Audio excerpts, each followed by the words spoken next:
et de fumée.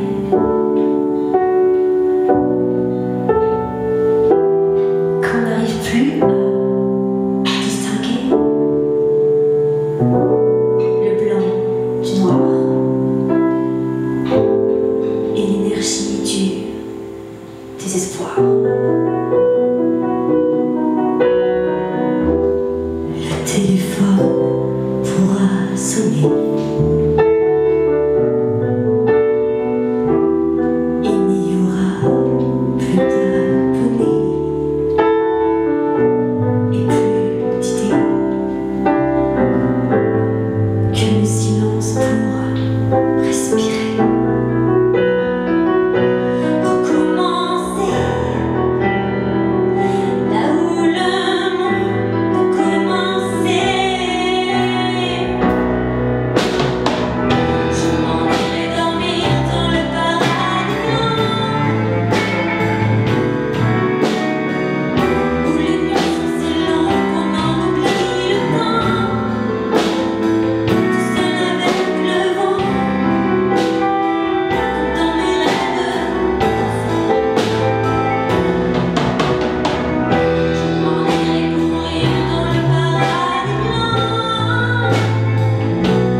Interview expert est aujourd'hui du côté de Saint-Omer pour retrouver Charlotte.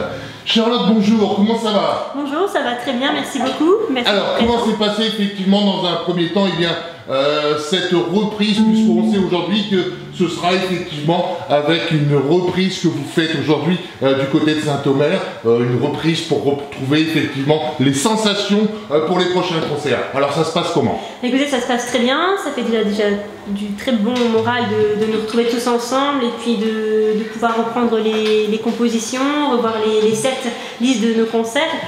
qu'il y aura des concerts à venir dans les mois à venir.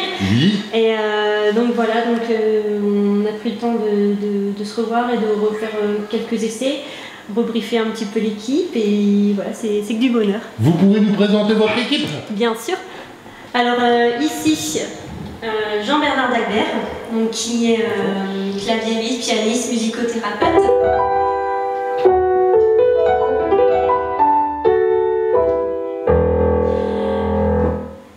Là, juste devant vous, François, qui est bassiste.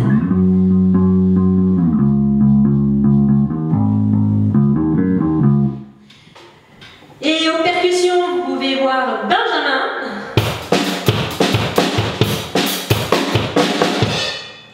Catherine au violoncelle.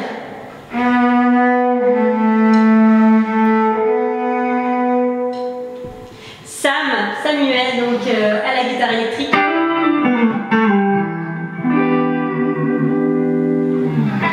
Alors donc Charlotte, vous allez nous parler un petit peu de vos différentes compositions, parce que dans un premier temps il y a bien sûr des reprises, mais il y a également des chansons que vous avez d'une part interprétées, mais aussi créées vous-même. Exactement, bah, c'est vraiment là où est le cœur de la passion, c'est dans l'écriture. Dans la musique, donc j'écris, je compose, j'ai vraiment beaucoup de titres, peut-être une trentaine, voire 40 titres déjà d'écrits composés. J'ai autoproduit déjà 2 albums, oui. Et là j'ai créé de nouvelles compositions, donc on est en route pour un 3e opus. D'accord, ok. Dans un premier temps, votre création, vous la faites comment? D'une manière générale à plusieurs mains ou uniquement toute seule? Au départ, je suis toute seule, donc je crée à la guitare, piano. Oui.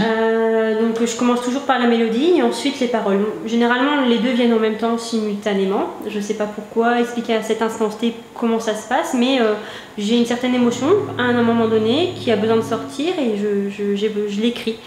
Donc sur différents thèmes de la vie en général, que ce soit l'amour, la mort, sur des thèmes... Justement, en parlant de la mort, il y a une chanson qui est assez représentative d'un moment de votre vie, d'une personne qui s'en est allée. Oui, tout à fait. Donc j'ai écrit L'absence en mémoire à ma grand-mère, Émilienne du Sautoir. Donc une chanson... voilà, qui est très personnelle, oui. Et dans laquelle beaucoup de personnes se sont retrouvées en fait en mettant le clip sur le réseau. On a quand même fait plus de 400 000 vues, plus de 5 000 partages, et on a fait justement un single pour l'association France Alzheimer dont je suis la marraine, et les fonds ont été reversés intégralement pour cette association. D'accord. Donc après voilà, donc j'écris, je compose, mais j'ai bien sûr autour de moi donc cette merveilleuse équipe qui viennent justement mettre aussi leurs idées, et voilà, je suis pas toute seule, c'est vraiment un groupe et c'est important de souligner. Vous avez effectivement créé ce groupe il y a combien de temps dès à présent? Alors en fait Jean-Bernard et moi ça fait très longtemps qu'on se connaît, oui. Qui est mon pianiste, parce qu'on tourne voilà, en piano-voix dans les casinos, les bars, etc. On va dire un peu plus de 10 ans, même si ce n'est pas plus. Et après les membres de l'équipe, on va dire ça va faire quand même 5 ans. D'accord, ok. La base de votre musique, c'est surtout les reprises, ou vous aimez plutôt faire votre propre création qui vous apporte effectivement une sensation différente? Honnêtement, voilà, c'est ce qu'il y a de mieux, ce que je préfère, c'est la composition, parce que là, il y a vraiment mon identité personnelle qui ressort. Et d'autres émotions. Je ne peux pas expliquer, mais comme vous avez entendu un petit peu au cours de la répétition, on se laisse embarquer en fait. On est en osmose et on ne réfléchit pas des fois, on part comme ça. Et... Votre objectif pour cette nouvelle année, après une année blanche, c'est quoi effectivement? À part effectivement faire de ci, de là différents concerts, est-ce que vous aimeriez, pourquoi pas, intégrer une grosse scène? Oui, c'est un objectif que j'aimerais pouvoir atteindre, pouvoir faire des premières parties. Parce que j'ai déjà eu l'occasion de faire la première partie au théâtre Sébastopol des Goldmen. Et c'est vrai qu'après, avec le Covid, etc., il y a eu une cassure. Donc j'espère vraiment qu'on pourra un jour être repéré pour pouvoir faire plus de premières parties et être produit. D'accord, ok. Merci beaucoup Charlotte. Permettez-moi de vous souhaiter dès à présent une nouvelle année très musicale. Et puis le cas échéant, on se retrouve bien sûr sur Interview Expert. Et puis j'aurai l'occasion de vous suivre régulièrement, le cas échéant, pour voir, eh bien oui, votre progression au niveau musical. Merci Charlotte, merci à toute votre équipe. Merci à vous. Merci.